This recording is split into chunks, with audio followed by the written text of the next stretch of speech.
Bagram అనేది ఆఫ్ఘనిస్తాన్లోనే అతిపెద్ద air base అని చెప్పుకోవచ్చు. ముఖ్యంగా ఆఫ్ఘనిస్తాన్ క్యాపిటల్ కాబూల్కి నార్థన్ పార్ట్లో ఉంటుంది అనమాట.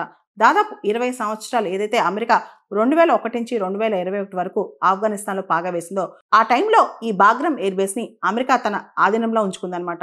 డొనాల్డ్ ట్రంప్ మాత్రం ఈ బాగ్రామ్ ఎయిర్ బేస్ని ఆఫ్ఘనిస్తాన్ అమెరికాకి అప్పగించకపోతే అన్స్పెసిఫైడ్ పనిష్మెంట్, అంటే ఊహించినంత, మేము ముందే చెప్పాం, మీకు చాలా పెద్ద పనిష్మెంట్ ఇస్తామని చెప్పి డొనాల్డ్ ట్రంప్ బెదిరిస్తున్నారనమాట.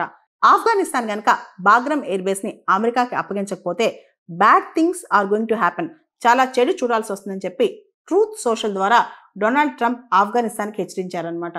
మనకు తెలుసు, రీసెంట్గా డొనాల్డ్ ట్రంప్ అందరిపైన కవ్వింపు చర్యలు చేస్తున్నారు. అంతేకాదు చాలా దేశాల యొక్క సార్వభౌమ అధికారాన్ని కూడా డొనాల్డ్ ట్రంప్ పక్కన పెట్టి ఆ దేశంలో చాలా కోరుకుంటున్నారనమాట.